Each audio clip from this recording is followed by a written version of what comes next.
네, 오늘 말씀은 분별력 시리즈 세 번째입니다. 거의 한 달 전에 분별력 시리즈 하다가 멈췄던 것 같아요. 교회 여러 가지 일정이 있어서. 그래서 분별력 세 번째입니다. 첫 번째 시간에는 첫 번째 분별력은 분별력의 영하고 영분별이 다른 거에 대해서 말씀드렸고, 두 번째 강의는 때를 분별하라 내용이었습니다. 세 번째 오늘은 이사갈의 기름 부음입니다. 네, 이사갈의 기름 부음의 내용이 여러분들한테는 조금 어려울 수도 있으나 이렇게 조금 들어보시고 고민도 해보시고 하시면 너무 좋겠다는 생각이 듭니다. 자, 이사갈의 기름 부음은 영적인 때와 계절을 알고 어떻게 반응을 해야 하는가를 아는 능력입니다. 하나님의 때가 있고 계절이 있잖아요. 그게 뭔지를 알고 반응하는 걸 아는 거예요. 그냥 아는 걸로 끝난 게 아니라 반응을 늘 해야 되거든요. 우리가 말씀을 들으면 듣고 끝난 게 아니라 순종해야 되고 반응을 해야 되잖아요. 그쵸? 기도를 했어. 아니면 기도해서 뭘 감동을 주시면 그거에 반응을 보여야 되는 거야. 하나님한테 늘. 뭐 하냐로 감사헌금할 수도 있는 거고, 아니면 예배를 뭐 며칠 더 드려라 하면 아니면 금식하라 하면 이런 식으로 반응을 해야 되거든요. 근데 이사갈의 기름 부음은 이렇게 영적인 때와 계절을 알고 반응하는 능력입니다. 지금 열방 가운데 전쟁이 소식이 있고 이스라엘이 계속 전쟁 중이고, 또 우크라이나 전쟁에 러시아의 파병을 누가 했다 그러죠? 북한의 용병들이 갔다고 합니다. 이것이 단지 그 나라만의 일이 아니고 이 세계 3차 세계 대전이 일어날 우려가 있다고 지금 계속 나와요. 몇 년 전부터 예언자들 통해서 3차 세계 대전이 일어날 수 있으니 기도하라 했어요. 그리고 중국이 대만하고 전쟁을 하려고 이제 미사일을 다 배치를 대만 방향으로 했습니다. 또 우리나라도 지금 북한이 계속 전쟁하겠다고 뉴스 나오죠. 이것이 굉장히 우연이 아니고 이스라엘의 형태를 보면 전 세계에 일어날 일들을 안다 그랬잖아요. 그래서 이스라엘이 작년에 전쟁 난 게 우연이 아니라는 거예요. 깨어서 기도할 때입니다. 하나님 이때 뭘 해야 되죠? 뭐 어떻게 기도해야 되죠? 어떻게 살아야 되죠?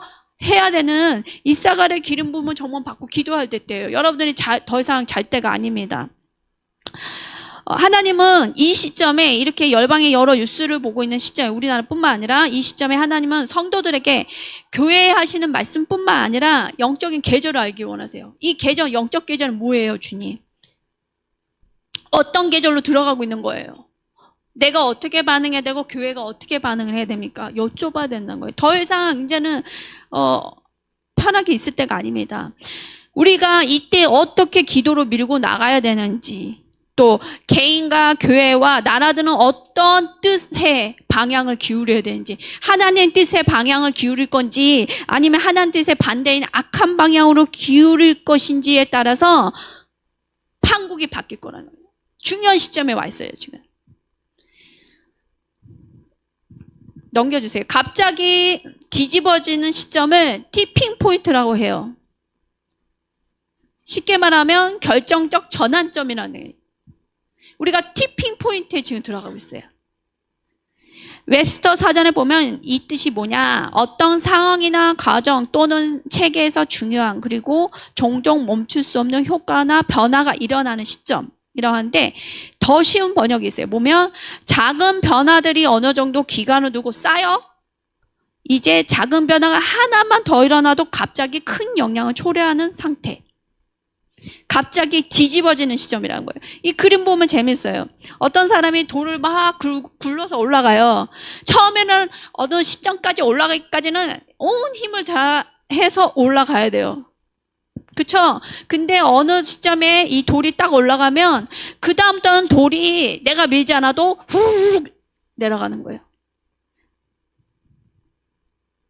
또 다르게 쉽게 설명을 해드리겠습니다. 차가 뒤집어지는데 여러 사람들이 차를 뒤집어야 되는 거예요, 반대로. 근데 밑을 잡고 막 올리려고 하는데 이게 어느 시점까지 우리가 힘을 모아서 딱 넘기지 않으면 도리어 이 차가 우리를 덮칠 수가 있어요. 그럼 어떻게 하죠? 다칠 위험이 있는 거예요. 그래서 어느 순간까지 이제 중력은 우리를 땅을 향해서 가기 때문에 이 중력을 넘어선 반대의 중력으로 넘어갈 때까지 밀는, 딱 포인트가 되면 차가 어떻게 되죠? 저절로 중력의 힘에 의해서 툭 넘어지는 거예요. 중력이 더 이상 반대의 힘으로 가지 않는다는 거예요.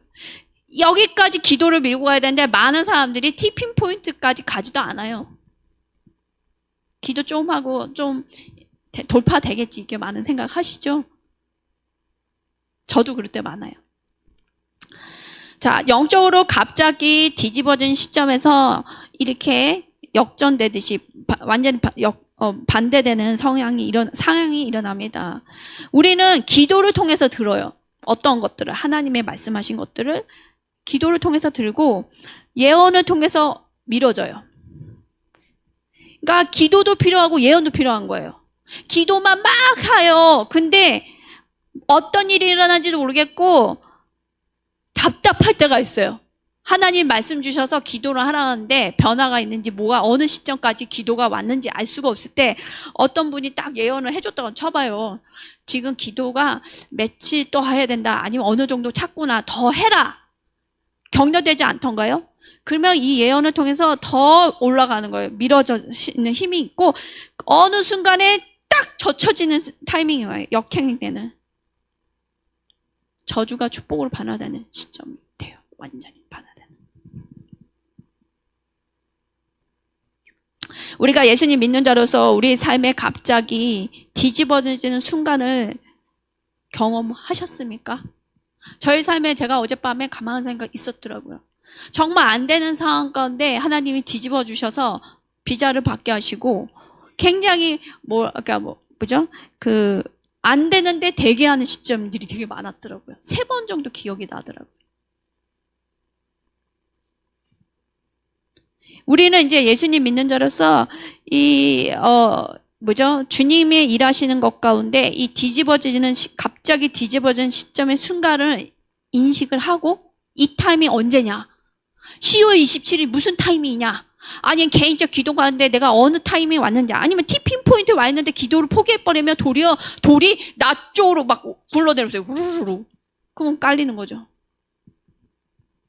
그래서 이사갈의 기름 부음이 굉장히 중요한 거예요. 예언적인 소리. 우리가 가족을 위해서 기도도 하죠.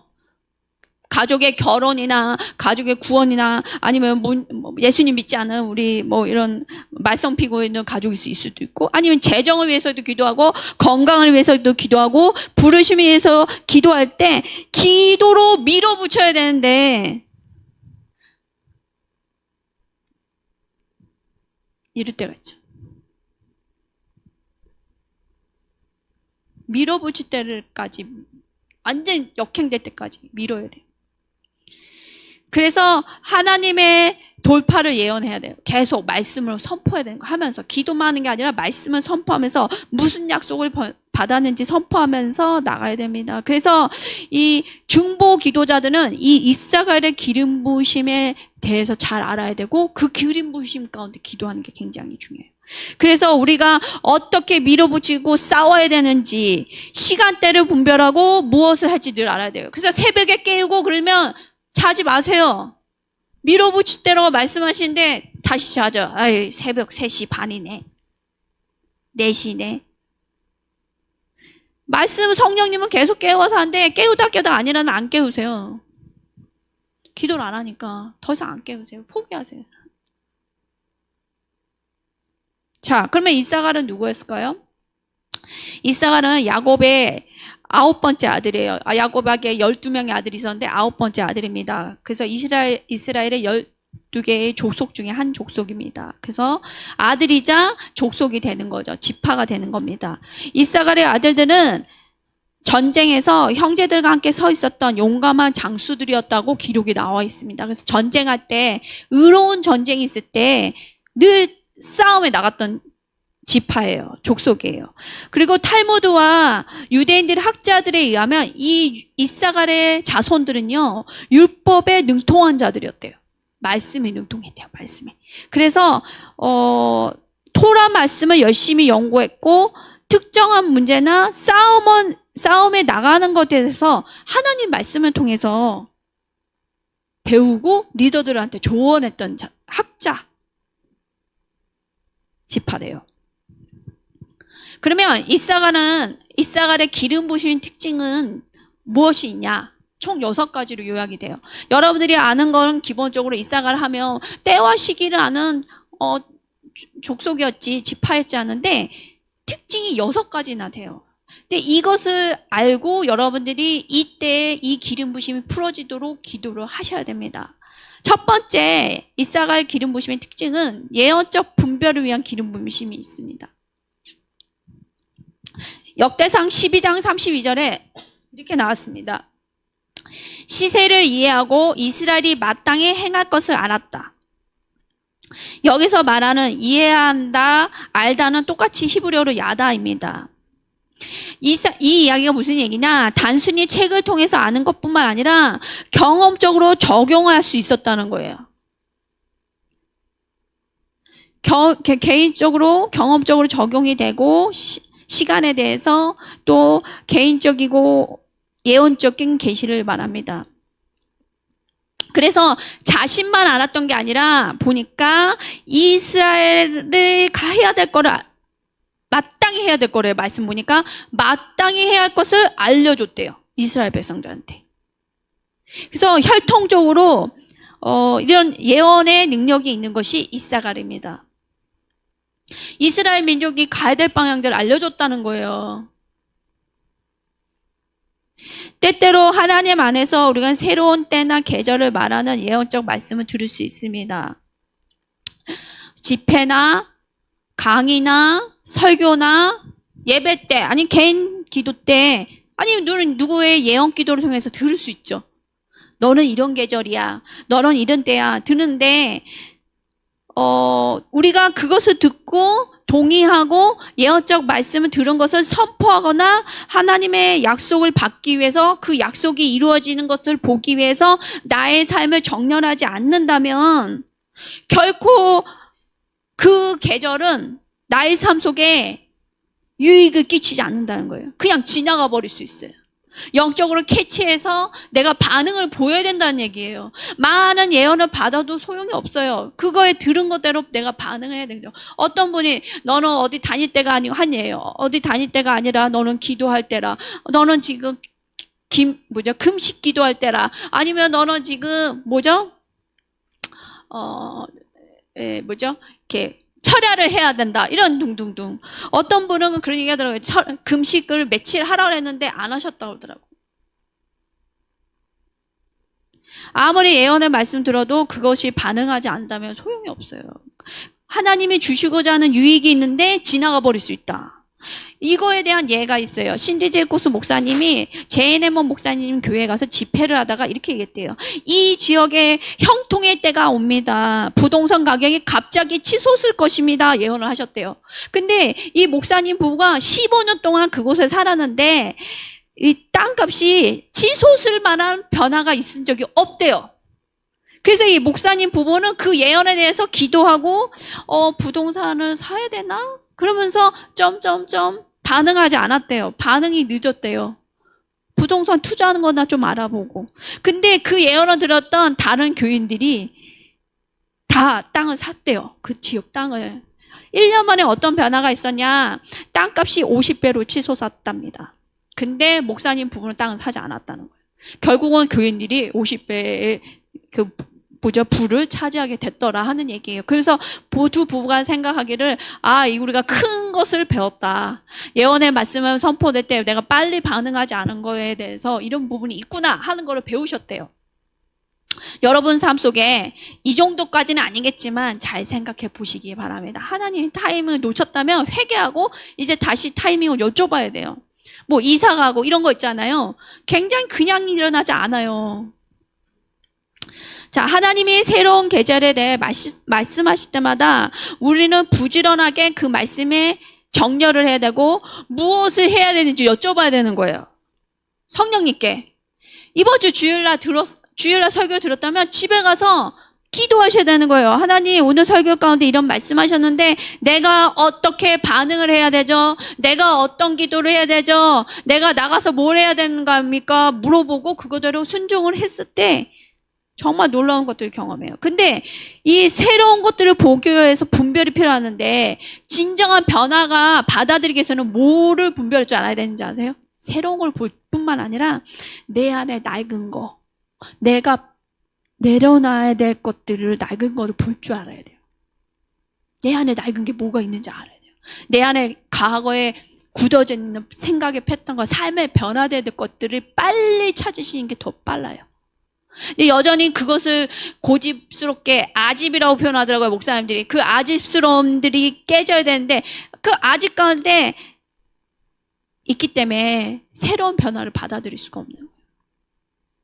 제가 나무 얘기했죠? 나무에 성령님의 바람이 불거나 폭풍이 불 때 결국은 꺾여질 수밖에 없다고. 독수리가처럼 올라간다는 거는 반응을 보이는 거예요. 여러분들의 아집이 다 꺾여지시기를 축복합니다. 예. 아브라함은 이렇게 얘기했어요. 로마서 4장 17에 나오는 말씀인데 17절에 하나님은 없는 것을 있는 것으로 부르신대요. 다시 읽어드릴게요. 없는 것을 있는 것으로 부르시는 게 하나님이세요.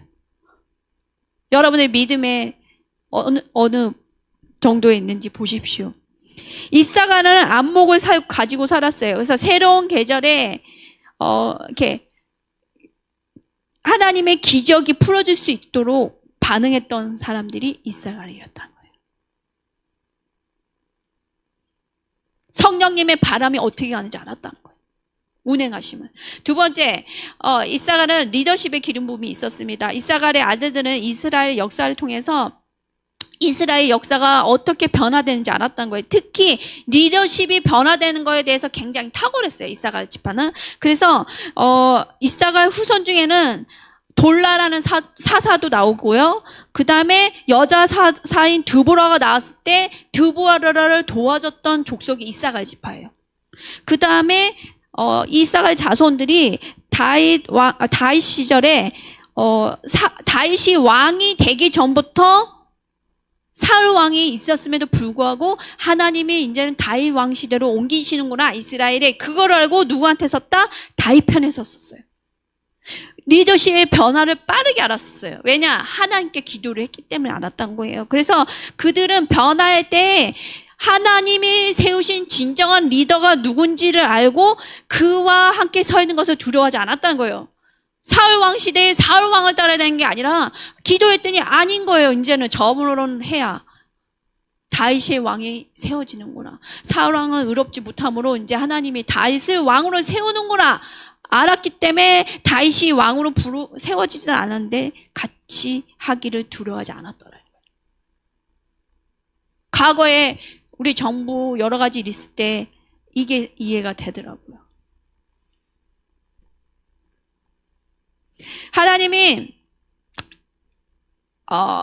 이집트에 있었던 이스라엘 사람들을 이제 때가 돼서 나오게 합니다. 어디로 향해 가냐? 이제 주님이 약속했던 가나안 약속의 땅으로 움직이게 하십니다.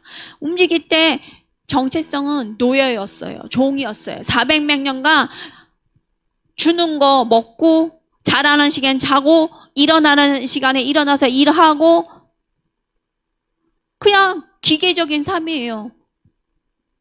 지시를 받는 능동적인 삶이 아니에요. 수동적인 삶. 몇 시부터 몇 시까지 일해. 오늘은 더 일이 많네. 몇 가지 할 때까지 일을 끝내지 않으면 안 돼. 먹을 거 주는 대로. 내가 농사하는 것도 아니고 완전히 노예 삶이에요. 여러분들 우리가 크리스천이라 하지만 아직도 이집트 시스템에 살고 있습니까? 근데 하나님은 부르셔서 이제 약속의 땅으로 부르시는 거예요. 나올 때 이들의 정체성은 이제 노예로 나오면 안 돼요. 노예가 아니라 이제 군대로 나와야 돼. 그래서 군대로 나갈 때 막 내가 원하는 대로 집을 짓고 내가 원하는 대로 걸어가면 안 됩니다. 그쵸?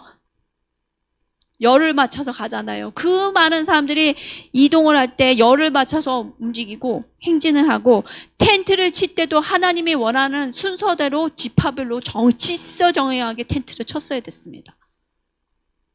군대에서 막사 칠 때 대충 안 치잖아요. 군대는 안 가봤지만 분명히 그 리더가 칠하는 대로 막사를 칠 거예요. 이동할 때도 자동차나 걸어서 보병도 이동할 때 보니까 줄 맞춰서 다니더라고요. 열병식 보셨어요? 이번에 10월 3일이었네. 국군에나 열병식 봐봐요. 얼마나 열을 맞춰서 하시면 똑같아요. 자, 그래서 이렇게 이집트에서 나와서 약속의 땅으로 나갈 때 이들은 군대로 나왔고 정렬을 했다는 거예요. 정렬을 하면서 움직였다는 거예요. 그 다음에 각 지파가 해야 될 몫의 전쟁이 있었다는 겁니다. 같이 싸워야 되는 것도 있고 각자 해야 될 몫이 있는 거예요. 이스라엘은 하나님이 부르신 땅에 들어가기 위해서 하나님의 완전한 그 땅에 들어가기 전까지는 하나님의 완전한 계획 가운데 있지 않았다는 거예요. 근데 약속의 땅으로 들어갈 때 12지파니까 세 지파 네 열이 움직이는데 성막은 맨 앞에 서 있고 따라가는 거예요. 근데 줄을 맞춰서 가는데 선두 지파가 무슨 지파예요, 여러분들? 유다, 이사갈, 스불론이에요. 이게 우연일까요? 우연이 아니에요. 이 순서가 하나님이 다 정해주신 거예요. 맨 앞에는 언약의 궤, 하나님의 임재가 있는 언약의 궤가 앞서가고 유다, 이사갈, 스불론의 자손들이 줄을 맞춰서 이동을 합니다. 광야 이동할 때. 약속의 땅에 못 들어가고 40년 돌 때도 이 질서정연하게 움직였는데 이 첫 지파가 굉장히 중요해요. 유다는 무슨 족속이죠? 여러분들? 하나님의 왕권을 선포해야 되는 지파예요. 그래서 찬양하고 예배하잖아요. 사도적이면 전쟁을 해야 하는 지파예요. 그래서 예배 드릴 때 찬양함으로 나가야 되는 거예요. 유다 지파의 기름 부신 가운데 나가는 거죠. 두 번째, 이사갈은 어떤 지파냐? 때에 맞는 하나님의 말씀을 해석하는 지파고 선지자적 소리, 예언적 소리를 내는 지파예요. 예배할 때 찬양을 하면서 왕이신 하나님을 높여드리는 사도적 소리도 나와야 되지만 두 번째 선지자적인 소리를 내야 돼요. 때와 시기는 이렇습니다. 하나님이 이렇게 말씀하십니다 하는 게 예배 가운데 풀어져야 돼요. 세 번째, 스불론은 이스라엘이 계속 이동을 하죠. 여정을 가는 가운데 공급이 있어야 돼요. 필요들이 풀어져야 돼요. 그거를 풀어내는 지파예요. 쉽게 하면 하나님 나라를 위해서 재정을 풀고 공급을 풀어내는 지파예요. 이 세 지파가 움직였을 때 영적인 정쟁 가운데 놀라운 일들이 있는 거예요. 그래서 우리 교회에 지금 하나님 도전하시는 게 사도적 소리 유다 지파가 있고 선지적 소리를 내고 있습니다. 세 번째 스불론 지파들이 일어나야 되는 거예요. 하나님의 나라를 위해서 주님 오실 길을 예비할 수 있는 재정을 풀어내고 공급을 풀어낼 수 있는 스불론들이 일어나야 돼요. 우리 교회에 그런 은혜가 있기를 축복하고 또 통일이 올 텐데 통일 가운데 이 세 가지 소리가 많이 나와야 돼요. 많이. 교회 가운데. 사도적인 소리, 선지적 소리, 그 다음에 공급을, 통일을 위해서 공급을 풀어낼 스불론들이 일어나야 됩니다. 보십시오. 이사갈은 리더십이 강하고 때와 시기를 알 수 있고 예언의 말씀을 알고 말씀이 능통했음에도 불구하고 누구와 동행했다? 홀로 나가지 않았어요. 과거에 예언 은사 받은 분들이 혼자서 많이 사역했거든요. 클 수가 없어요. 사도와 같이 동행해야 됩니다. 또 하나님이 허락하신 네트워크 안에서 같이 가야 됩니다. 자, 보십시오. 그래서 이사갈은 결국은 선두 지파의 유다와 스불론과 같이 했습니다.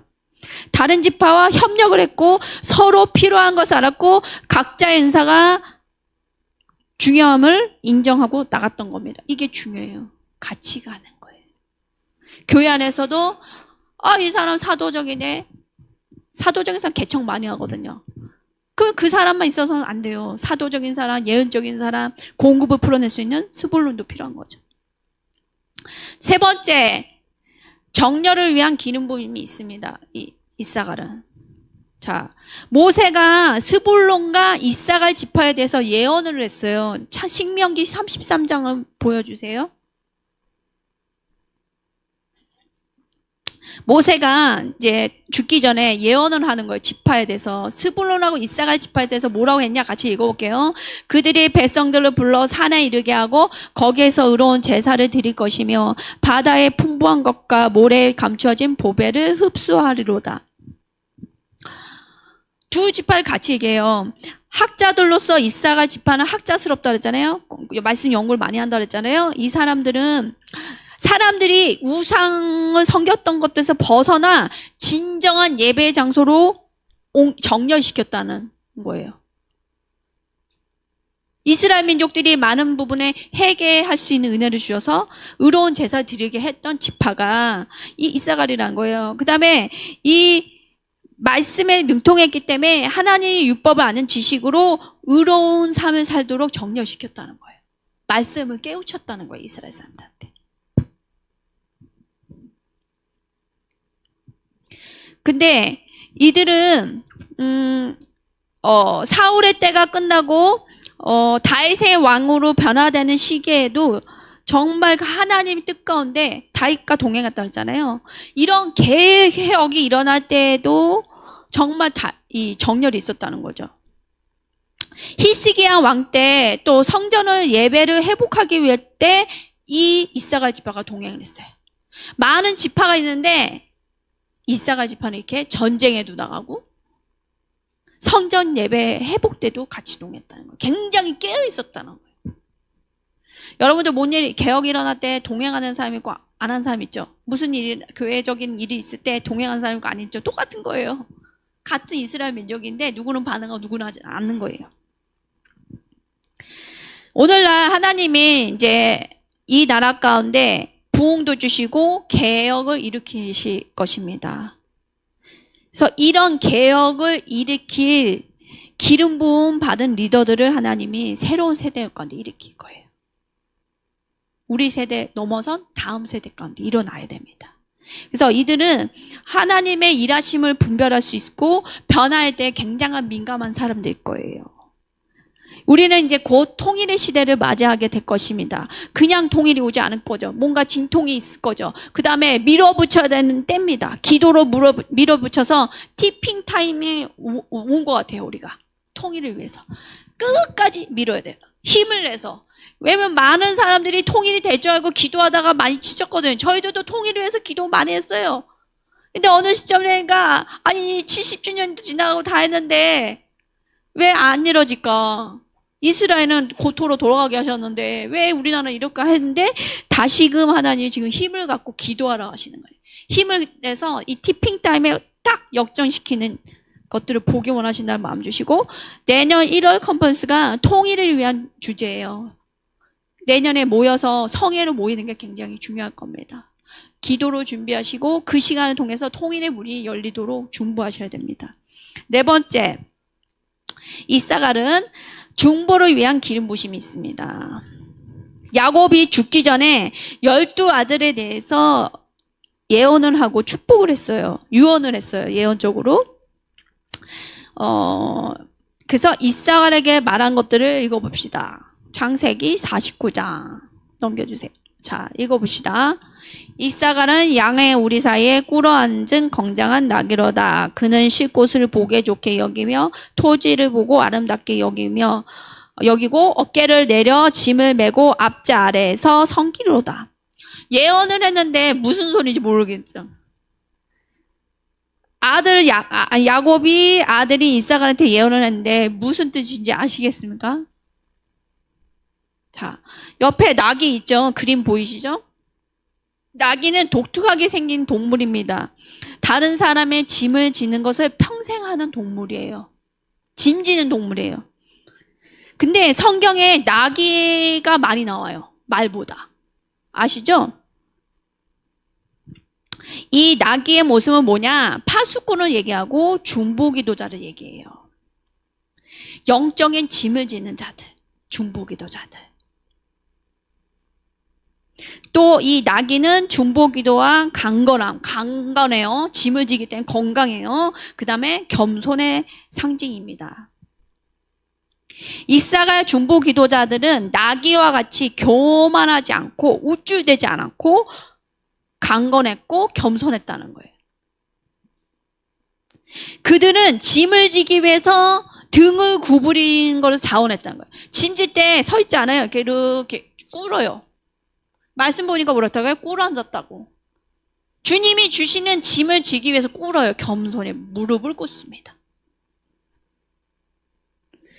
누가 말해서가 아니에요. 이번 주에 무슨 일이 있으니까 금요일날 와서 처리하시고 무릎 꿇으세요. 이게 아니라 자원했다는 거예요.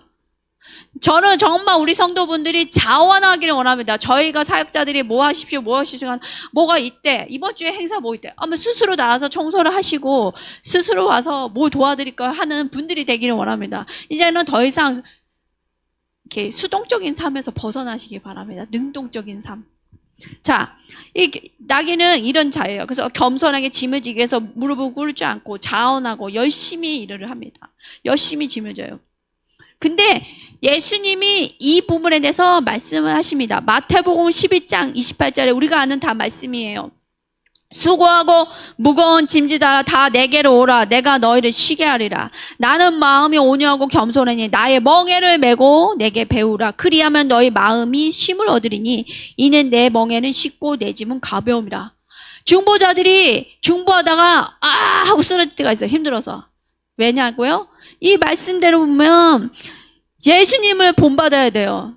예수님한테 가야 돼요. 기도를 할 때 내가 하려고 하는 사람도 있어요. 내가 작정으로 내가 금식을 40일 하겠다. 기도를 하겠다는 사람이 있고 새벽에 몇 시에 일어나서 내가 기도를 해보겠다. 그것도 좋긴 한데 우리가 정말 자원한 마음도 좋긴 한데 이 주님의 마음을 갖고 겸손하게 나의 멍에를 주님께 드려야 돼요. 여러분 나의 멍에를 메고 배우라고 했어요. 근데 자꾸 내 멍에를 내가 지고 있는 거예요.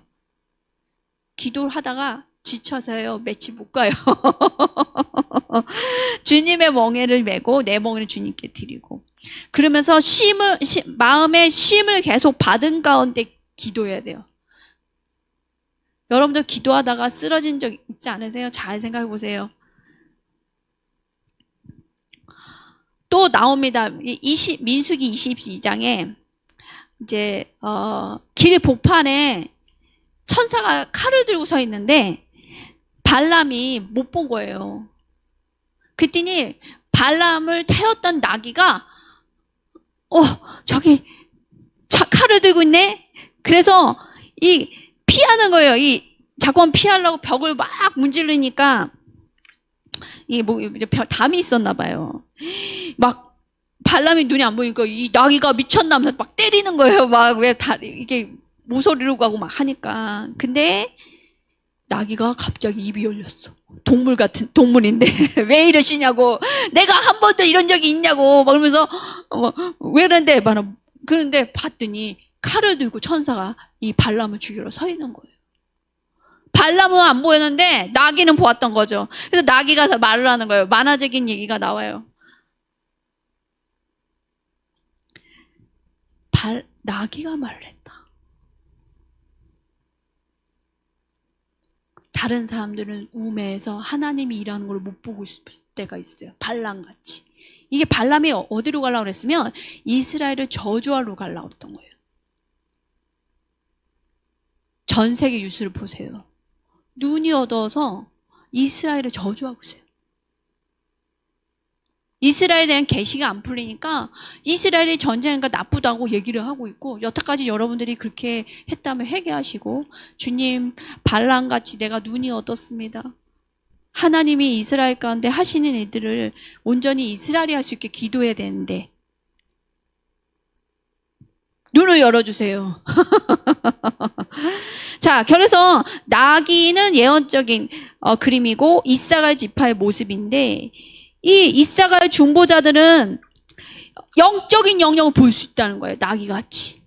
하나님이 일하신 것을 볼 수 있고 하나님의 계획과 목적에 일치하는 것들을 알기 때문에 경고할 수 있는 거예요. 나귀가 살렸어요. 발람을. 안 그랬으면 이렇게 나귀가 그 칼 들고 있는 천사 앞으로 그냥 뚝딱뚝딱 걸어갔으면 그 천사가 칼로 찔러 죽였겠죠. 발람을. 못 가게. 이스라엘 저주하지 못하게. 근데 나귀가 이렇게 피했던 거예요. 계속.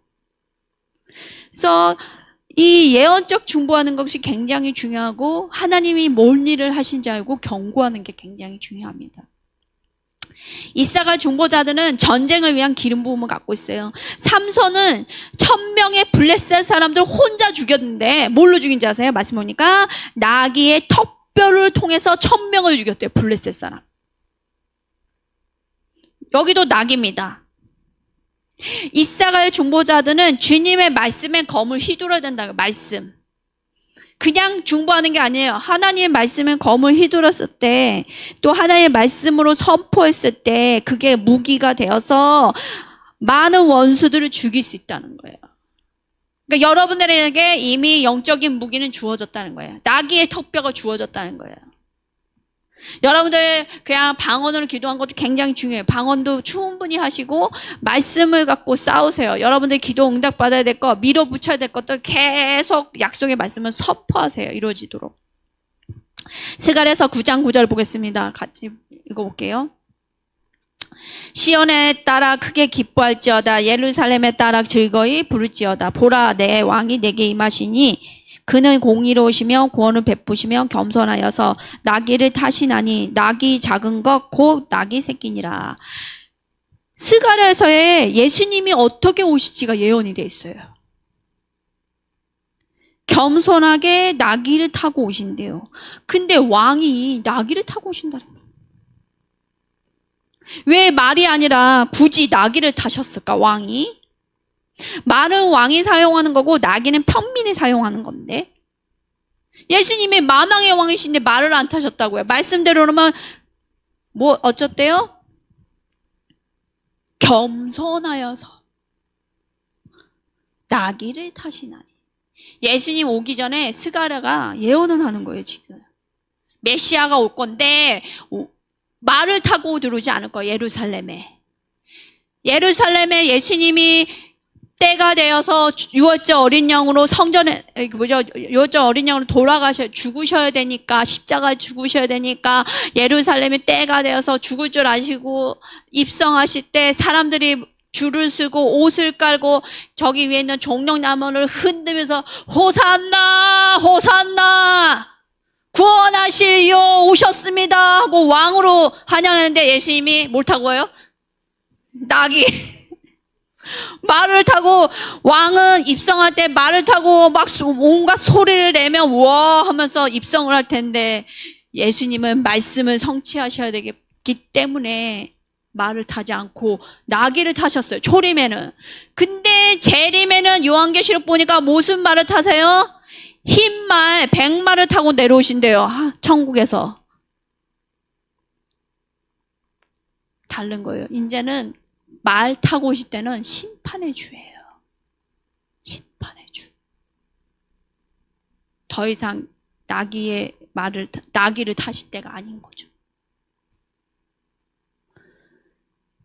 예수님은 왕이심에도 불구하고 겸손하게 오셨어야 됐습니다. 초림 때. 인간의 죄와 짐을 지셨다는 얘기예요. 여러분의 죄와 짐을 나귀로서 지셨다는 거예요. 예수님이. 감사하지 않습니까? 예수님께 좀 박수를 쳐야 될 것 같은데, 감사합니다. 주님, 나의 죄와 짐을 지고 나귀의 모습으로 오신 주님께 감사합니다. 아멘. 이제 주님의 재림을 준비하기 위해서 예수님의 짐을 지기 위해 자원하는 이사가의 중보자들을 주님 지금 부르십니다. 한국교회가 이사가의 부르심이 있고 이사가의 중보자로 하나님의 한국교회를 깨우고 계십니다. 이제는 한국이 하나 되어서 남과 북이 원코리아로 되어서 이스라엘까지 땅끝까지 주님의 복음을 전하고 주님이 오시기를 예비할 민족으로 선교하러 나가야 됩니다. 아멘. 이사가의 중보자는 중보도 하지만 예언적인 사람들이에요. 그리고 주님의 임재를 위해서 겸손히 기도할 수 있는, 주님의 임재가 정말 그곳에 임할 때까지 열심히 기도하는, 예수님의 짐을 지고 가는 자들이에요. 나귀가 막 100km로 달린 거 보셨습니까? 나귀 보신 적 없어요? 중동에 가면 많이 봐요. 꾸준하게 목표를 향해서 걸어가요. 짐을 지고. 영적으로 말을 타야 될 때도 있지만 예수님의 모습을 본받아야 될 때가 많아요. 특히 중보자는 꾸준히 계속 기도하는 거예요. 열심히. 그런 자에게 출산할 수 있는 애를 주세요. 영적인 출산. 5번째 기름 부으심입니다. 형통을 위한 기름 부으심이 있습니다. 여러분들 형통 좋아하죠? 모세가 이사갈 지파를 축복했던 거 다시 볼게요. 신명기 33장 18절에서 19절. 넘겨주세요. 네, 읽어보겠습니다. 스불론에 대하여 일렀으되 스불론이여 너는 밖으로 나가면 기뻐하라. 이사가리여 너는 장막에 있으면 즐거워하라. 그들이 백성들을 불러 산에 이르게 하고 거기에서 의로운 제사를 드릴 것이며 바다의 풍부한 것과 모래에 감추어진 보배를 흡수하리로다. 축복인데 의와 형통이 축복이에요. 근데 이사가만 축복하지 않고 모세가 두 지파를 같이 묶어서 축복을 해요. 스불론과 이사가를. 협력 관계가 있다는 거예요. 이 지파가 같이 가야 된다는 걸 말씀 속에 알 수 있어요. 스불론과 이사갈이 같이 갔을 때 형통이 풀어진다는 얘기예요. 연결되어 있다. 역할은 좀 달라요. 스불론은 밖으로 나가야 돼요. 만약에 비즈니스를 해야 되면 밖으로 나가야 되잖아요. 밖으로 나가고 이사가는 장막에 있다는 거는 교회에서 예배하며 기도하며 중보하며 하나님의 말씀을 선포해야 되는 거예요. 저는 그렇게 해석이 좀 되더라고요.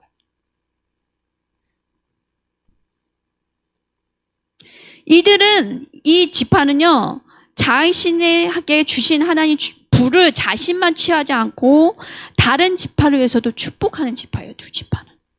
복을 주셨을 때 둘만 차지하는 게 아니에요. 두 지파만 누리는 게 아니라 풀어내요. 다시 말씀 보세요. 바다의 풍부한 것과 모래에 감추어진 보배를 흡수하리로다. 이게 뭐예요? 바다와 땅에 복을 주셨다는 거 하나님이요.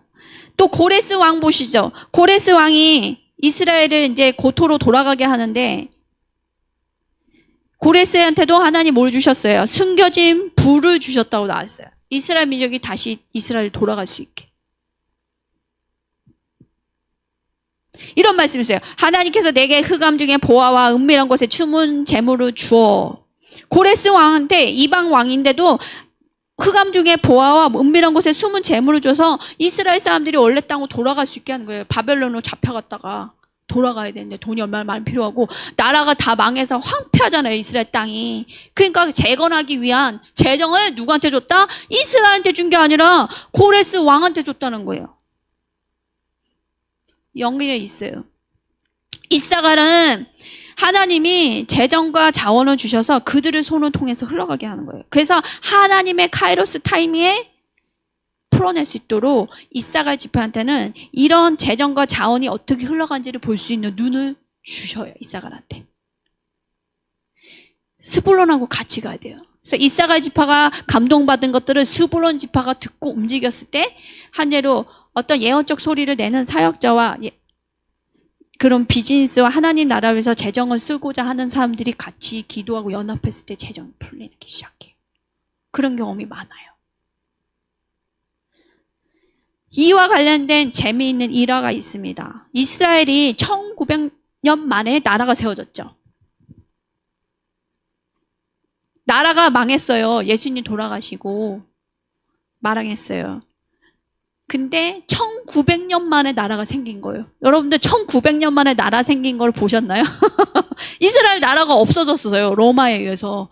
근데 하나님의 때됨으로 1900년 만에 나라가 생겼는데 다 중동 나라니까 다 석유가 있는 거예요.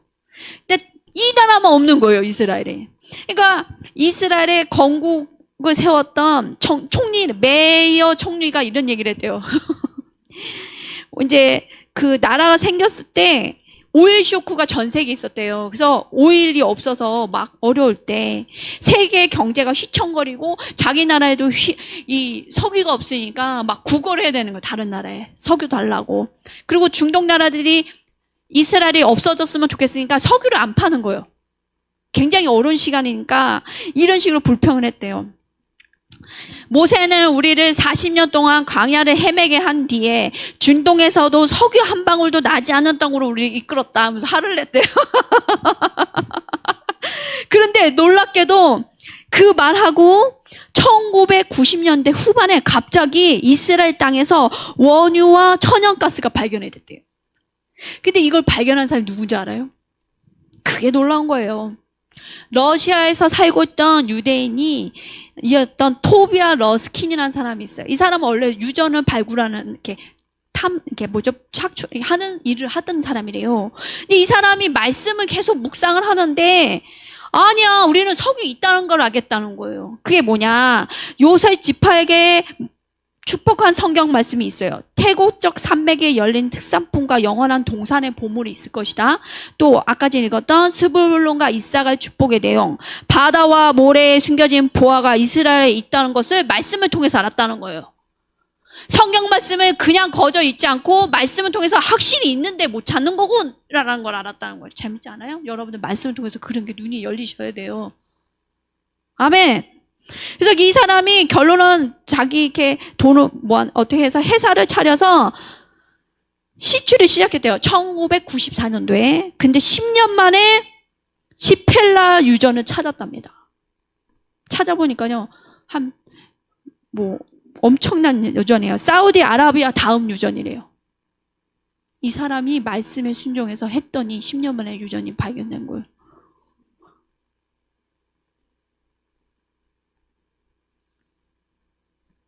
지금 우리나라의 7강구, 포항 영일만의 휘발유가 7강구는요 100년 쓸 수 있는 휘발유래요. 석유래요. 말씀에서 어떻게 해석했으면 바다의 풍부는 천연가스고 모래에 감추어진 것은 석유고 동산의 보물은 원유라는 걸 알겠대요. 이 사람이, 러스킨이. 근데 이 일이 이스라엘만 있는 게 아니라 우리나라에 지금 일어나고 있는 거예요. 우리나라에 휘발유가 기름 안 나온다고 했지만 오래전에 조용기 목사님이 예언을 했대요. 서해 쪽에 석유가 있다고 말씀하셨다. 박정희 대통령이 그래서 시추를 계속 하다가 포기했대요. 근데 발견이 된 거예요. 7강구에 있는 게 100년 쓸 양이래요. 어마무시한 양이에요. 영일만도 지금 그리고 내년에 다 시추를 한답니다. 왜 하나님이 우리에게 불을 주실까요? 왜 주실 거예요? 통일을 열어야 되고 선교를 위해서예요. 주님 오시기를 예비해서 재정을 주시는 겁니다. 이런 이사가의 기름 부음은 하나님 나라의 자본가, 하나님 나라에서 자본가가 우리가 돼야 되잖아요. 그래서 형통하도록 도와줍니다. 이사가 기름 부음 받아야 돼요. 때와 시세를 알고 하나님이 운영하신 것을 알아야 돼요. 숨겨진 보물이 뭔지를 알고 해야 돼요. 그렇지만 이사가는 특징이 있어요. 또 어떤 특징이냐? 재정을 축복을 주시면 혼자만 형통한 게 아니라 관대하고 은총이 넘쳐서 나눠줄 줄 아는 거예요. 하나님 나라에서 투자할 줄 아는 자. 축복의 통로였던 거예요. 여러분들이 이사가를 기름 부음 받을 때 여러분이 어떤 하나님 나라에서 해야 될 것들, 자본가로 하나님 기름 붓기 원하신다면 정말 여러분들이 나눠줄 줄 아는 것들을 먼저 하셔야 돼요. 심을 줄 아셔야 돼요. 심을 줄 알아야 돼요. 6번째 기름 부심입니다. 이게 마무리입니다. 이제 상급을 위한 기름 부음이 있습니다. 이사가는 상급. 자, 이사가라는 이름을 온전히 이해하려면 이름이 굉장히 중요해요. 성경에서는 이름이 이사가라는 이름을 이해하기 위해서는 그 어머니인 레아가 어떻게 이 이사가를 잉태하는지 말씀을 봐야 돼요. 야곱한테 두 부인이 있었어요. 원래는 라헬하고 결혼하고 싶었으나 삼촌이 속여서 라헬은 동생이었는데 언니와 먼저 결혼을 시켜요. 삼촌이 속여서. 그래서 결국은 레아 언니가 있고 라헬 여동생이 있습니다. 근데 하나님이 참 그래요. 야곱은 원래 결혼하기 원했던 라헬을 사랑해요. 그래서 주로 라헬하고 동침을 해요. 근데 아이는 누구한테 준다? 레아한테 주세요. 그래서 라헬은 아이가 없어요. 동침은 주로 라헬하고 하는데 레아는 근데 아이를 떡 아들을 계속 낳는 거예요. 사랑은 누가 받았다? 라헬이. 근데 레아는 마음이 깨어져요. 거절감이 있어요. 남편 사랑하지 않다는 거 아니까. 아이를 낳지만 얼마나 슬펐겠어요? 근데 라헬은 사랑을 받으나 뭐가 없다? 아들이 자식이 없는 거예요. 얼마나 슬펐겠어요. 특히 중동 문화에서는 아들이 굉장히 중요한데 둘 다 상투덩어리. 둘 다 있는 거예요. 둘 다. 그런데 어느 날 레아의 아들인 루벤이 들판에 나갔다가 합한 채를 꺾어옵니다. 이 합한 채는 보면요, 사랑의 사과로 알려졌는데 다산의 능력이 있다고 믿어진대요. 약간 성욕을 올려주는 성분이 좀 있대요. 그래서 이거를 따온 거를 안 거예요. 이 꽃 열매가 있거든요. 꽃도 있고 열매가 붙어 있어요. 이거를 따온 거를 누가 봤다? 라헬이.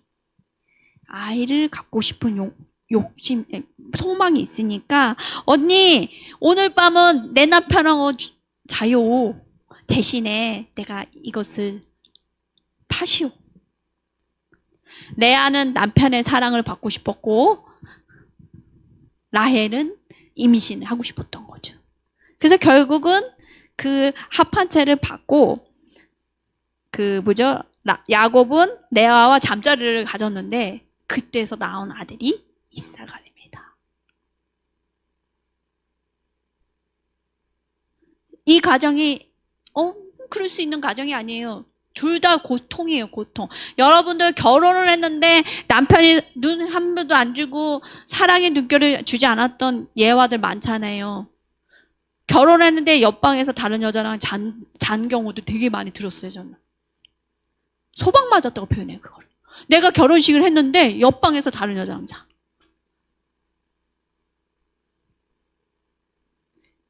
얼마나 레아가 고통스럽겠습니까? 그 다음에 아이를 계속 낳지 못하는 라헬은 얼마나 고통스럽겠냐고요. 둘 다 고통과 희생이 있는 거예요. 절망감이 있었다는 거예요. 자, 돌아와서 레아가 잉태하여 아들을 낳았을 때 이사가를 주었다. 뜻은 그분이 상급을 가져올 것이다. 쉽게 얘기하면 이런 거예요. 이사갈이 나에게 상급을 가져올 것이다. 그가 나의 고통을 모두 가치 있게 만들 것이다. 남편의 사랑을 받지 못해서 고통스러웠던 여자가 이 아들을 낳음으로 내가 기존에 겪었던 고통이 가치 있게 됐다는 거예요. 아들을 낳았기 때문에. 슬픈 얘기는 라헬은 그래도 아이를 못 낳았다. 3년 뒤에 낳게 돼. 하나님의 도우심으로 낳게 돼. 합한 채가 아니에요. 여러분들 이거 잘 아셔야 돼요. 내 힘으로 해야 될 때도 있지만 많은 애들이 하나님의 경영 가운데 있어요.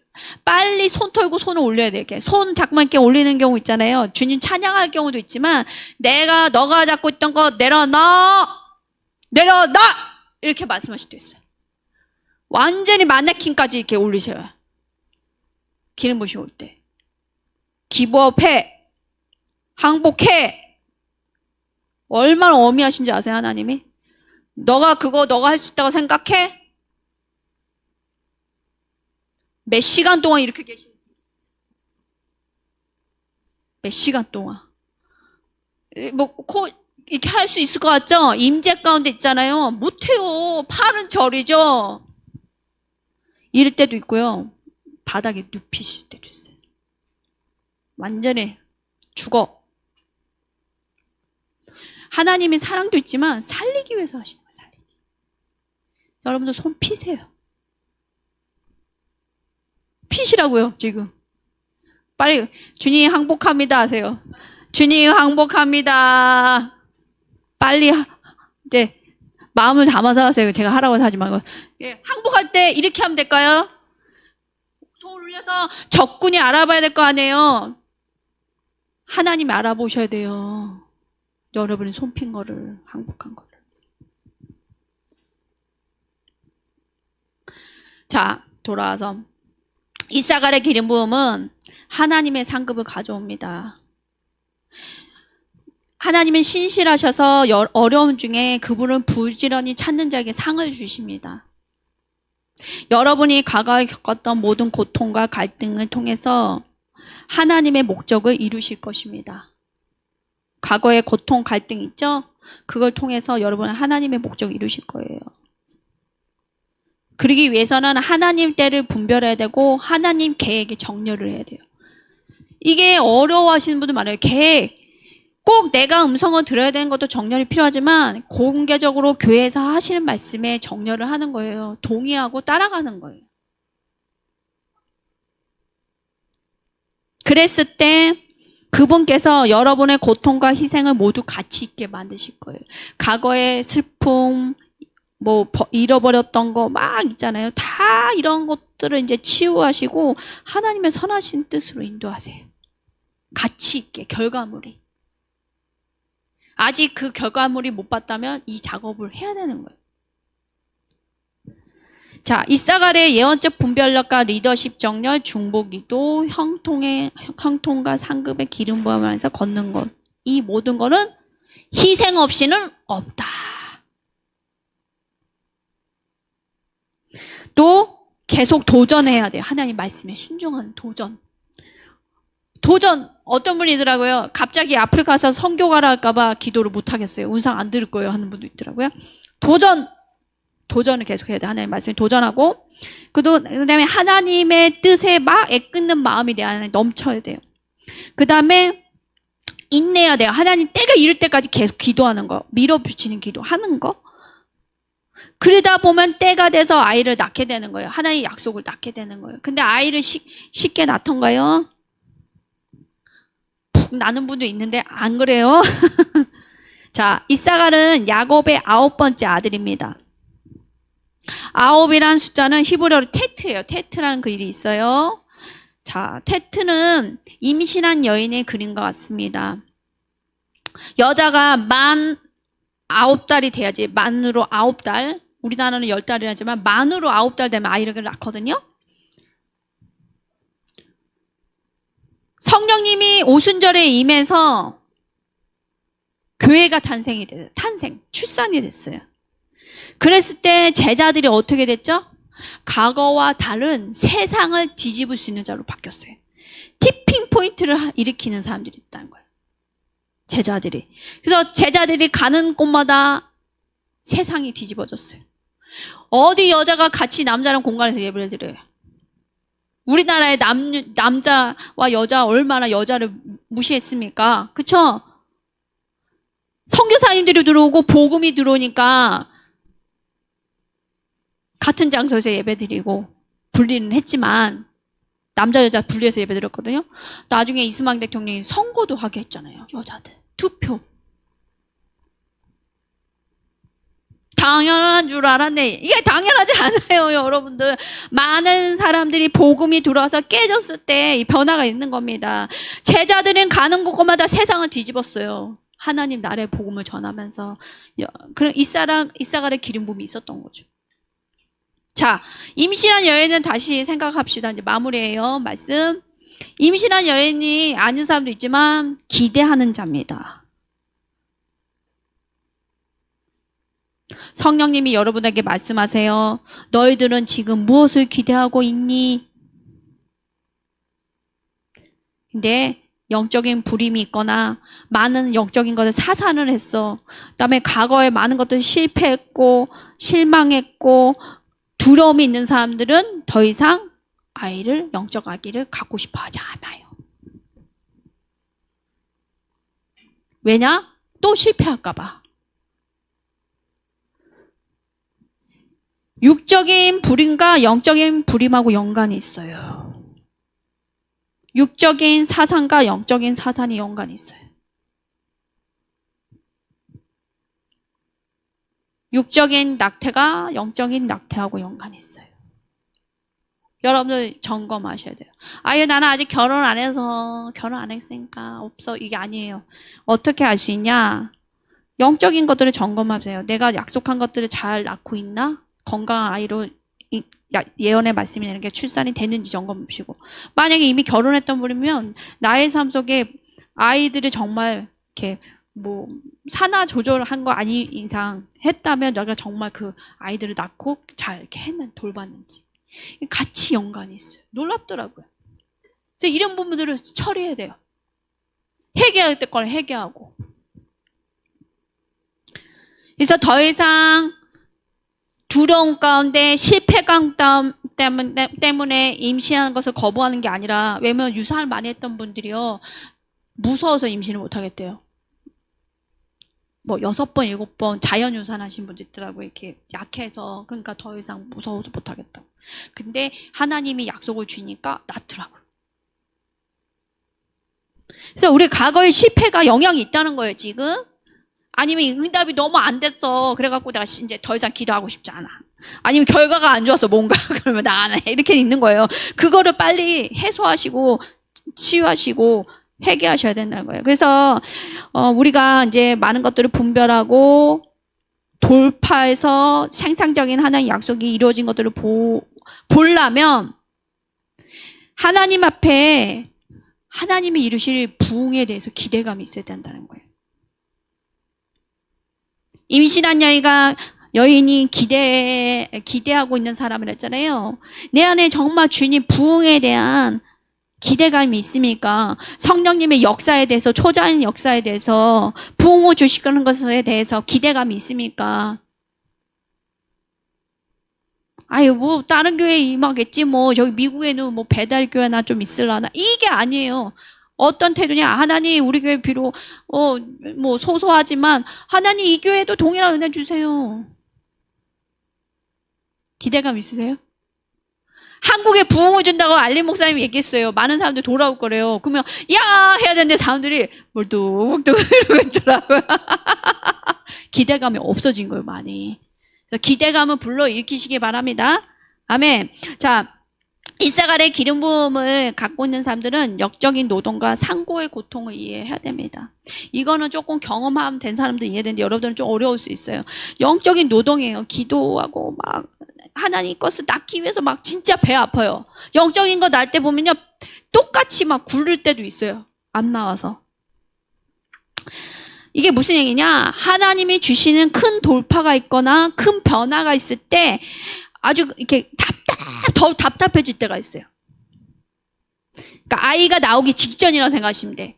더 불안하고 뭔가 더 피곤해. 그리고 극심한 기도를 더 해나가는 뭔가 압력이 있어. 성령님부터. 이거를 잘 캐치하셔야 돼. 그럴 때면 포기하지 말고 기도해야 된다는 거예요. 내 육신을 막 쳐서라도 깨우는 거예요. 지금 기도할 때야. 왜 자는 거야? 일어나. 기도해. 그래서 막 방언을 하는 거예요. 뭣도 몰라도 방언을 하고 교회 와서 기도하고 하는 거예요. 그랬을 때 아기가 영적인 출산이 팍 일어나는 거예요. 그러니까 이 감각이 있으셔야 돼요. 아, 이제 뭔가 출산되려고 하는 어떤 막 힘듦이 오는구나. 그러면 자야지. 이게 아니고 반응해야지예요. 기도해야지로 아시는 감각이 깨어나야 돼요. 자, 이제 마지막 대추수가 다가옵니다. 주님은 다시 오실 것이고, 그래서 이사갈의 은혜가 있는 리더들을 하나님이 세우고 계십니다.